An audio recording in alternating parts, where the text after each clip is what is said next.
Semaine anglaise dans notre championnat, la 30e journée avec une rencontre qui a déjà eu lieu hier soir. 2 qui étaient au programme ce soir et 2 autres qui viendront ponctuer donc cette 30e journée. On va tout vous dire sur ces 2 matchs entre Servette et Zurich d'un côté et puis Saint-Gall et Lugano de l'autre. Et ce sera avec nos consultants Johan Lonfin et Carlos Varela. Messieurs, bonsoir. Bonsoir Mike. La formation principale de cette soirée, c'est que Servette a nettement battu Zurich 4-0. Servette s'est rassuré après la claque reçue samedi dernier à Berne, au Vangdor face à Young Boys. Alors je crois qu'on va tout de suite prendre la direction en fait du stade de Genève, sauf erreur, où nous attend Alain Rohrbach avec l'entraîneur servettien Alain Gaguer. J'imagine que le sourire est de retour sur les lèvres de l'entraîneur Grenat.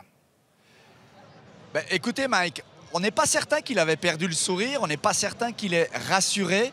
On va lui poser la question parce qu'on vous a senti assez calme avant cette rencontre. Franchement, après une sortie comme on l'a vu ce soir, oui, tout est remis en place et la meilleure des réponses a été donnée, non? Ouais, je n'osais pas donner la réponse, la variante du hockey parce que voilà, parfois c'est comme au football, il y a une grande fessée et puis l'équipe tout de suite, elle s'est remise en question. Les joueurs intelligemment, ils ont saisi le message. On était à côté à IB et surtout sur le plan défensif, on n'avait pas de présence et aujourd'hui on était très solide défensivement puisqu'on n'a pas pris de but. Le match, on a eu très vite des occasions, on aurait pu même gagner plus largement encore. Je pense que sur la période, les 5 ans que j'ai fait au Servette, on n'a jamais eu autant d'occasions à la maison qu'aujourd'hui. Cette victoire est largement méritée, elle a été contrôlée et puis il y a eu des beaux buts. Et puis ce premier but qui vous met dans les meilleures conditions, mais aussi on a trouvé une équipe impliquée avec un patron positionné dans l'entrejeu, Gaël Clichy, qui est assez impressionnant à chaque action, à chaque arrêt de jeu, il repositionne tout le monde. C'est peut-être aussi un peu plus de sérénité encore sur la pelouse. Alors là, c'est clair, l'idée de ramener Gaël dans le milieu, d'avoir un patron au cœur de l'équipe qui puisse... il le fait bien en position de latéral gauche, mais il est quand même un petit peu décentré là, au cœur de l'équipe. C'est un régisseur avec tout le métier et les compétences qu'il a.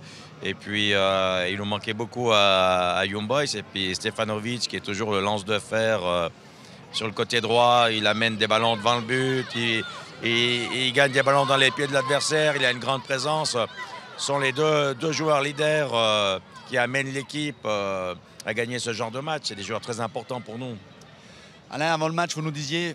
Il faudrait gagner 4 matchs idéalement pour être sûr d'être sur le podium. On ne va pas dire être sûr d'être deuxième. Donc là, voilà, un premier pas de fait. Mais surtout, ça enchaîne très vite avec Saint-Gall à domicile. Vous devez capitaliser sur ce qu'on a vu ce soir et pas retomber dans les travers. Alors oui, on doit continuer à être dans la maîtrise comme on est aujourd'hui. Se créer des occasions. Je pense qu'on est capable de le faire. Ça va nous faire vraiment énormément de bien, cette réponse aujourd'hui. Et puis nous donner la confiance pour bien finir ce championnat. Et samedi, c'est vrai, contre une équipe comme Saint-Gall, je crois qu'ils ont perdu aujourd'hui. Je ne suis pas sûr, mais je crois que oui. Et puis on sait que derrière, ils ont pas mal de soucis. Donc avec un bon équilibre défensif-offensif, il faut être solide aussi défensivement face à Saint-Gall. Je crois que je ne peux pas donner un pronostic avant de jouer le match, mais bien se préparer pour aussi faire une belle victoire face à Saint-Gall. Merci Alain, puis on voit que vous suivez attentivement aussi le hockey sur glace, puisqu'il en a fait référence. Merci d'être venu en direct. Voilà Mike, vous êtes rassurés, tout comme les supporters servettiens, Alain Gaguer et les Grenats ont retrouvé le sourire. Et il faudra confirmer samedi contre Saint-Gall, ça c'est clair. On évoquait en avant-match le manque parfois justement de leadership. Et là, Alain Gaguer, il a apporté la réponse. Le retour de Clichy, notamment, dans le jeu, puisqu'il était absent samedi à Berne.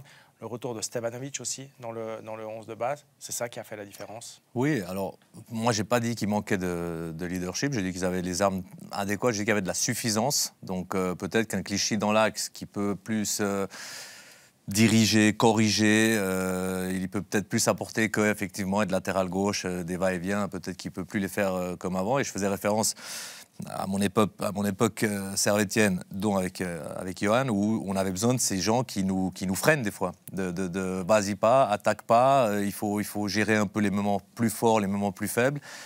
Et s'il le dit très bien, je pense que même la semaine, il a mis ce rôle sur Clichy.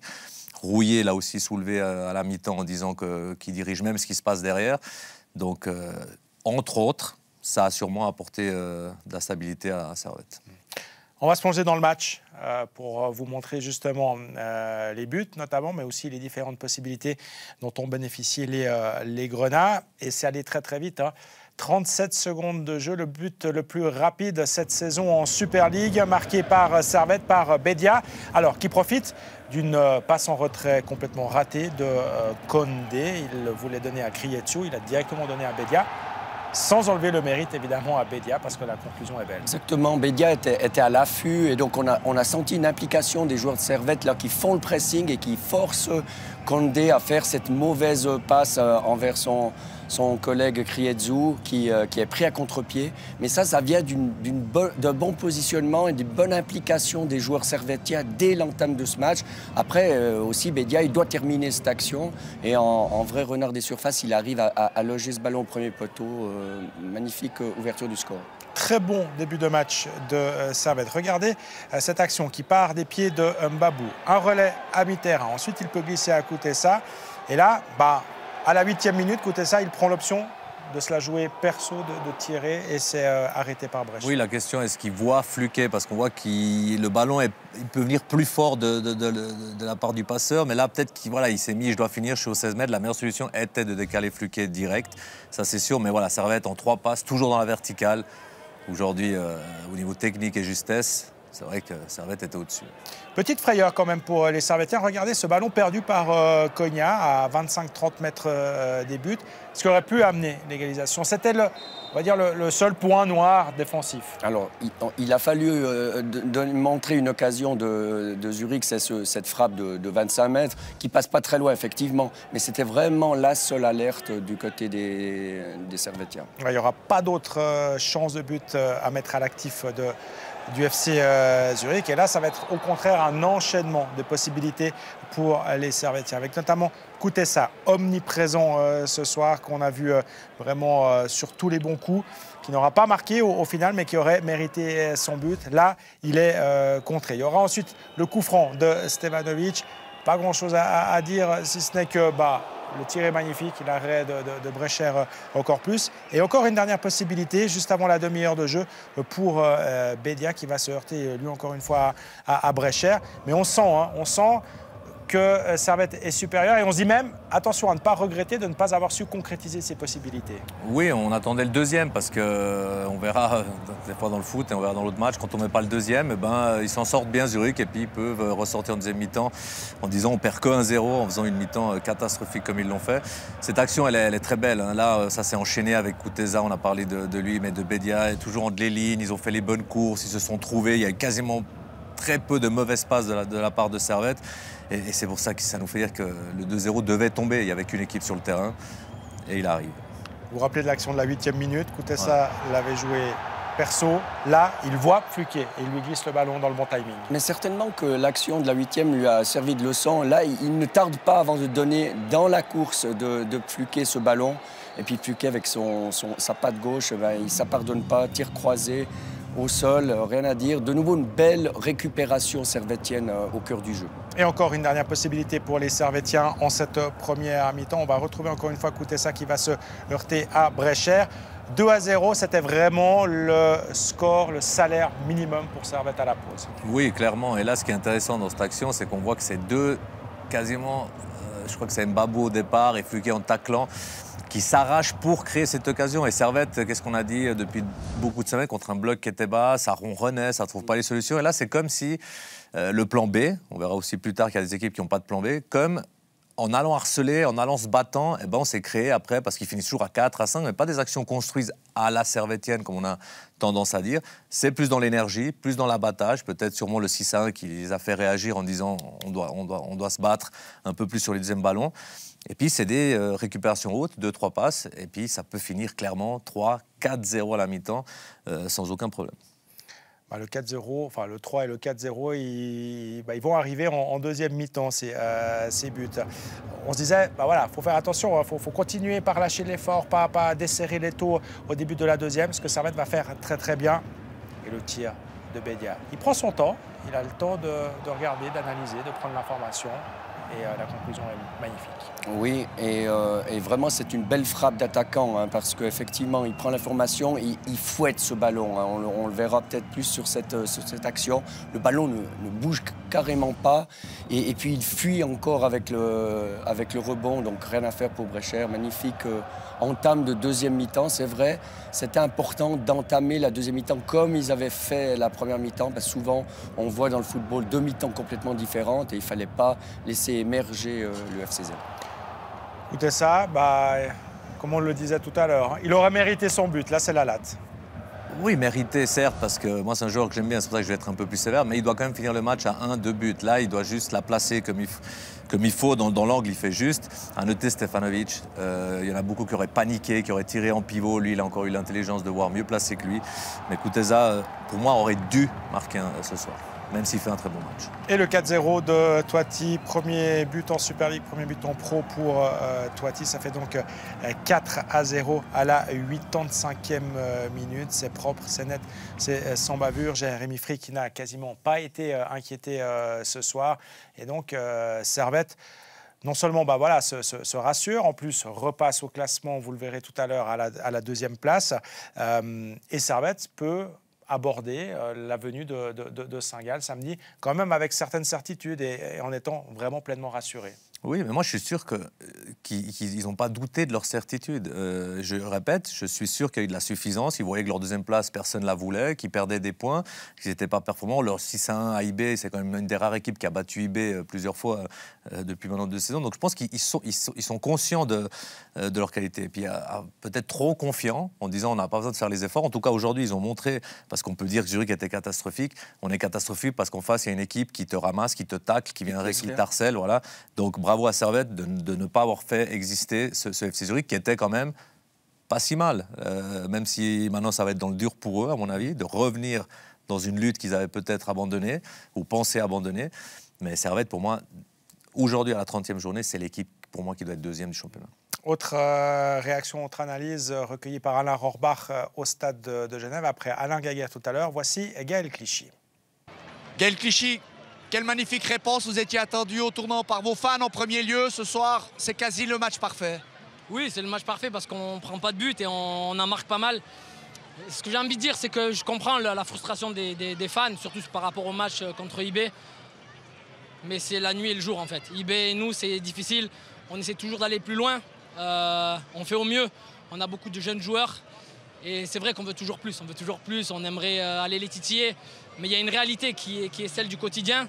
Et je peux assurer les fans que le travail au quotidien est fait. Les joueurs sont plus que déterminés à faire le mieux possible, avec les limites qu'on peut avoir, parce que le budget par rapport à Young Boys est ce qu'il est. Vraiment, il y a un travail qui est fait par le staff technique, par le staff médical. Le club grandit doucement, mais le club grandit. Moi, c'est ma 3e année. Et ce que j'ai envie de dire, c'est que je pense que l'équipe a encore une marge de progression. Mais en anglais, on dit le process. Et en fait, le process, c'est quelque chose qui prend du temps. Bien entendu, avec plus de moyens financiers, on peut aller plus vite. Mais il faut faire étape par étape, pas par pas. Et on peut voir que quand on a envie de faire ensemble, on a la qualité pour faire de belles choses. Donc, bien entendu, on ne parle pas et on ne veut pas aller trop se projeter trop loin. Mais j'ai toujours dit, on a de la qualité et on peut faire quelque chose. Ce soir, vous avez répondu de la meilleure des manières. On entend avec clarté vos propos. Il faut enchaîner maintenant parce que les clubs qui arrivent à enchaîner dans ce championnat suisse, ils ont un podium à aller chercher. Oui, alors j'ai envie de dire que on n'a pas envie de se projeter trop loin. C'est vrai qu'il y a un match qui arrive dans 3 jours. Et vraiment, pour un groupe comme nous et une équipe et les joueurs qu'on a, il faut voir venir les matchs après les matchs. C'est très bien ce soir. C'était pas top la semaine dernière. Donc il ne faut pas s'enflammer. Il faut travailler. Et puis, comme vous avez dit, là, c'est des confrontations directes. C'est des matchs importants. Et on parle de qualification européenne. Moi, j'ai envie de dire, on prend les matchs après les uns après les autres. Et puis, on voyage tranquillement. Alors, Gaël Clichy en mode sapeur-pompier, là, il est venu éteindre tous les incendies, rassurer tout le monde. Oui, c'est vrai, son discours, il est juste. Hein. Il n'y avait pas non plus panique dans la maison Servette. Non, ça, c'est aussi le propre de Servette. On s'enflamme vite quand ça va bien, et puis on jette tout aux orties quand il y a 2 ou 3 mauvais matchs. Donc voilà, il remet l'église au milieu du village. C'est vrai, il parle comme un leader, voire même comme un futur entraîneur. On sent son discours, hein. Il s'identifie bien au club. Et il parle des structures, des moyens, des jeunes qui viennent. Donc, Servette avait vraiment besoin de ces leaders aujourd'hui qu'on a retrouvés. Et puis, je pense qu'effectivement, il se projette tout de suite sur le prochain match parce qu'il y a eu un non-match ou un match complètement raté à Young Boys. 3 jours après, une superbe réalisation. Mais voilà, en football, tout va très vite. Il faut pouvoir enchaîner pour essayer d'accrocher le podium. On va écouter une réaction d'un joueur zurichois. Cette fois-ci, c'est Béchir Omeragic. Béchir Omeragic, il y a des soirs où il ne faut pas trop s'éterniser, tourner la page et passer à autre chose. Il n'y a rien qui a fonctionné ce soir. Ouais, rien du tout. Surtout, la première mi-temps, on se prend directement un but. La deuxième aussi, on n'était pas dedans, on n'est pas bien rentré dedans. Et au final, ça paye. Déjà, on a déjà perdu 4-1 contre Lucerne et maintenant reperdre 4-0, ça fait vraiment mal. Maintenant, il faut qu'on se bouge pour nos fans, pour nos supporters, parce qu'ils étaient encore nombreux aujourd'hui. On leur doit de tout donner pour ce club et avoir des résultats. Est-ce qu'on peut tout mettre sur ce but précoce que vous prenez, qui vous a mis carrément un coup dans la nuque? Ou il manque plus quand même? Non, il manque clairement plus. Quand tu prends un but après 15 secondes, il reste 90 minutes à jouer. Il faut continuer à jouer parce qu'on avait encore 90 minutes. Donc après ce but, on aurait dû doubler davantage. Ouais, lourde défaite zurichoise qui a aussi fâché les supporters zurichois. Ils étaient 1 millier à avoir fait le déplacement au stade de Genève. Il y a des émeutes, enfin... en tout cas des violences, on va dire ça comme ça, en dehors du stade en ce moment. C'est Alain Rohrbach qui nous transmet cette information, avec des ultras zurichois qui s'en prennent au quart de production TV, au TV Campom qui se trouve juste derrière la zone des supporters visiteurs et qui tentent de repénétrer dans le stade. On essaiera d'avoir des nouvelles d'ici la fin de cette émission et surtout de pouvoir rassurer tout le monde, en espérant évidemment que les choses se terminent plus ou moins bien. Voilà pour ce match entre Servette et Zurich. L'autre rencontre de cette soirée, c'était Saint-Gall qui recevait Lugano. Saint-Gall dans le dur aussi actuellement, hein, qui ne gagne plus. 7 matchs sans la moindre victoire. Et Saint-Gall qui va pourtant bien débuter, comme d'habitude, dans cette partie, avec une première possibilité à la 8e minute déjà. Et cette latte de la Télate, suite à ce corner, Saipi était quand même un tout petit peu sur la trajectoire, on va dire ça comme ça, mais c'est une première alerte, une première possibilité à l'actif des Brodeurs. Saipi, il sera un tout petit peu moins en vue, on va dire, sur l'ouverture du score, sur ce tir de Christian Witzig. Il y avait probablement quand même mieux à faire pour le portier luganais. Saint-Gall, pied au plancher, comme d'habitude. En première mi-temps, on a vu que... Oui, comme d'habitude, même la première mi-temps. Et on s'est dit, voilà, c'est une équipe que moi j'ai toujours dit qu'il n'y a qu'un plan. Le plan A, c'est toujours harceler. Donc ça peut faire du 3-4-0. Mais par contre, quand le but ne vient pas, après, ils sont émoussés, il n'y a pas de plan B. Et Lugano en face, c'est exactement l'équipe que eux, par contre, savent gérer. Les moments forts, les moments faibles. Donc on était un peu impatients de voir ce qui allait se passer par la suite. La deuxième mi-temps, on n'a vu que Lugano. Voilà. Tout s'est passé du même côté du terrain. Là, il y a une première possibilité pour Ali Seda qui essaie de remettre ce ballon au centre et qui est contré au dernier moment. Mais on sentait que l'égalisation tessinoise n'était pas si loin que ça. Et elle va tomber juste avant l'heure de jeu, avec notamment un Renato Steffen, vous allez le voir, qui va hériter de ce ballon. Il fait ce qu'il veut dans cette défense saint-galloise et il peut finalement glisser ce ballon à Amoura. Oui, tout est trop facile pour Renato Steffen. Il est trop libre de traverser la défense de cette manière. Personne n'intervient, on se passe un petit peu le joueur et puis il met ce super ballon en piqué, en deuxième poteau. Tout le monde avait le visage tourné vers Renato Steffen et oublie le marquage. Et puis c'est très logiquement que Lugano revient au score. Alors, Une action quand même à mettre à l'actif de Saint-Gall dans cette deuxième mi-temps, c'est ce coup franc de Görtler juste après l'heure de jeu arrêté par Saipi. Et puis une deuxième également avec cette possibilité-là pour Ndombassi qui va lui aussi se heurter à Saipi. Mais on n'a pas vu... Enfin, Saint-Gall était éteint en deuxième mi-temps, vraiment. Oui, et puis là, c'est une superbe action à la Saint-Galloise.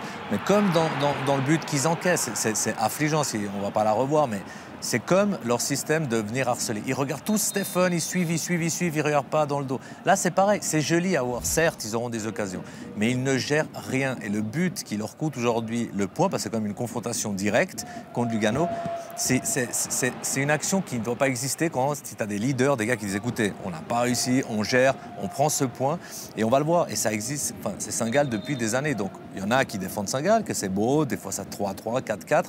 Mais il ne faut pas s'étonner que quand il y a des crises comme ça, c'est dû à ça. Ils n'ont pas de plan B. Et si on regarde le coach, qu'on aime ou qu'on n'aime pas, il y a une consigne, c'est harceler, harceler, harceler, harceler. Et on les a vus avec Johan, même fatigués en deuxième mi-temps, physiquement. Et après, il arrive des choses qui ne doivent pas arriver. Ce qui ne doit pas arriver pour Saint-Gall, c'est d'encaisser le deuxième. Et là, ce qui est surprenant, c'est qu'effectivement, on a l'impression que Saint-Gall se ruait à l'attaque alors qu'il y avait un 1. Et puis en plus, c'était pas l'équipe qui avait le plus d'occasions. C'est là où je dis qu'ils ne gèrent rien, qu'ils ne lisent pas le match. C'est-à-dire qu'on était plus proche du but de Lugano, malgré la chance qui est assez grande avant, donc on a vu de Saint-Gall. Donc ils ne sont même pas conscients, ou peut-être qu'ils ne savent pas, ou qu'ils n'ont pas cette conscience en disant bon, on est proche de perdre, on bloque. Lugano le fait. Pourquoi Lugano en coupe, ils vont se qualifier à Genève et on les critique, ils perdent du temps. Ils savent gérer un match. Sexy, pas sexy, un autre débat. Mais Saint-Gall ne le sait pas. Et la situation de Saint-Gall aujourd'hui, pour moi, est clairement due à ça. Ouais, Saint-Gall qui s'entête dans son plan de jeu. On peut dire vraiment que là, les Brodeurs sont têtus comme un Dalmatien. On va écouter des réactions avec, pour commencer, celle de Jordi Quintilla, le joueur de Saint-Gall. Jordi Quintilla, à quel point c'est frustrant de perdre une telle partie? Ouais, c'est difficile parce que je pense qu'on a fait une très bonne première mi-temps. On les a eu. On a eu les 20 premières minutes, on a pressé, on a bien fait, on a marqué le goal. Après, on a resté un petit peu plus bas. Et je pense qu'on a très bien fait. Ils n'ont eu aucune occasion, aucune chance de marquer un but. Après la deuxième mi-temps, on avait le plan de presser du début. Et voilà, ils ont bien joué, ils ont bien connecté derrière. 2-3 passes, après ils ont changé 2-3 fois de côté. Et ça nous a fait mal un peu physiquement. Et voilà, de toute façon, je pense qu'on a eu les chances aussi. On a pu marquer avec Noah 2-3 fois aussi. Et voilà, eux, ils ont été plus efficaces. Et voilà. À quel point c'est la confiance, peut-être plus présente dans un camp que dans l'autre, qui fait la différence ce soir? Oui, ça joue un rôle. Ça joue un rôle. Quand ça fait 7-8 matchs qu'on ne gagne pas, ça joue un rôle. Mais c'est quand on ne gagne pas qu'on doit donner 150%. Ça, c'est toujours mental. Le sport, la vie, c'est mental. Et voilà, on doit aller pas 100%, 150%. Ça, on le sait. On essaie de le faire. C'est difficile, mais on va le faire. On est sûr, on va le faire. Ça, c'était la réaction pour le joueur saint-gallois. On va maintenant écouter un Tessinois, c'est Ousmane Doumbia. Ousmane Doumbia, une première mi-temps, on peut le dire catastrophique, un revirement de situation en deuxième grâce à un changement tactique essentiellement. Est-ce que c'est aussi votre avis? Oui, bien sûr que nous, on s'attendait à ça parce qu'on sait que c'est difficile de jouer ici à Saint-Gall les 15 premières minutes. On a eu de la peine la première mi-temps et on a pris un goal. Et après, quand on est rentré dans le vestiaire, le coach il a changé de système, il m'a fait reculer pour qu'on puisse sortir de derrière facilement avec l'équipe et tout. Et là, on a vu que ça a marché. Et puis le plus important, c'est ceux qui sont rentrés après, les remplaçants qui ont fait la différence. Donc ça prouve qu'on a une bonne équipe, que tout le monde est important. Changement tactique et certainement un message aussi que votre entraîneur a fait passer. Quel a été le message à la pause? Bien sûr, le coach il a dit qu'on a plus de qualité, qu'on a qu'à essayer de se faire confiance, de jouer de derrière. Parce qu'une fois qu'on arrive à jouer de derrière, on sort, après on a des occasions. Et là, on a essayé de faire, on a vu qu'on a marqué 2 goals. Lugano prend 7 points d'avance sur Saint-Gall. Dans la course à l'Europe, c'est un adversaire qui est désormais, entre guillemets, éliminé? Non, moi je dirais pas ça. Le foot, ça va super vite. Il reste encore beaucoup de matchs. Nous, on va se concentrer, on va prendre match par match. Et puis à la fin, on fera le compte pour voir où on en est.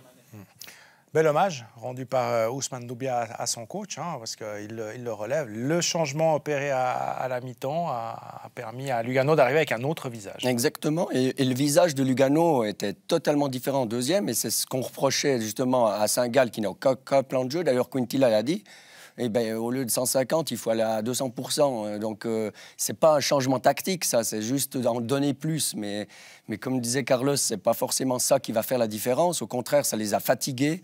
Et alors qu'à Lugano, ben, on a changé de plan de jeu. Doumbia est passé en sentinelle. On a sorti les ballons, et puis plus proprement. Et puis on a eu des. Enfin, Lugano s'est procuré des occasions en finissant à 4, 5 par leur vivacité. Et donc, ben, bravo à l'entraîneur d'avoir su lire le match et changer en fonction de ça. Lugano est allé gagner ce soir au Kibun Park et Servette a battu Zurich. Ce sont les deux résultats de cette soirée. Je vous rappelle qu'hier, Grasshopper avait battu Young Boys 4-1. Winterthur jouera demain à Lucerne. Et puis il y aura également ce Sion-Bâle, très important évidemment pour Sion dans cette lutte à distance avec Winterthur pour éviter la place de barragiste. Classement qui nous permet de voir que Servette et Lugano, grâce à leur victoire ce soir, remontent aux 2e et 3e places respectivement au détriment de Lucerne. Mais Lucerne jouera donc demain. Il y aura la possibilité de revenir à la hauteur de Servette, enfin même de repasser devant Servette à la 2e place.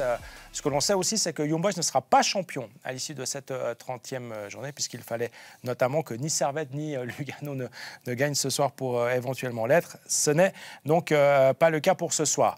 Quelques informations en provenance du stade de Genève où les scènes pas très jolies à voir se poursuivent. Tout le monde est enfermé dans le stade actuellement, les ultras zurichois qui se déchaînent quelque peu. C'est pas une bonne nouvelle ça, Carlos, parce qu'on parlait tout à l'heure du public genevois qui avait de la peine à se déplacer. Quand on entend ça, on n'a pas envie d'aller au match samedi prochain, même si, voilà, c'est, on va dire, la faute aux ultras zurichois. Ils ne seront pas là samedi, mais ça ne vous incite pas à y aller, quoi. Non, alors c'est pas sans ces scènes que Servette aura eu plus de public. Après, voilà, ça, on verra demain ce qu'il en est. Je pense qu'ils sont fâchés contre leur équipe, qui n'a pas fait le boulot, qui s'est laissé aller. Mais forcément, là, on ne parle plus de classement, on ne parle plus de public, pas public. C'est forcément des images qu'on n'a pas, qui ne seront pas belles à voir, qui vont faire parler. Et ce n'est pas une belle pub pour le football, ça, c'est sûr. Bon, on espère que demain, on n'aura pas ce genre d'infos à vous transmettre et qu'on aura encore du spectacle comme on l'a eu ce soir. Rendez-vous dès 20h pour vous parler de ces deux rencontres de la soirée Sion-Bâle et Lucerne. Winterthur, Johan Lonfa, à bientôt. À bientôt. Carlos Varela, bon retour chez vous également. Merci pour votre fidélité. Et on se retrouve donc demain pour la suite de cette 30e journée de Super League.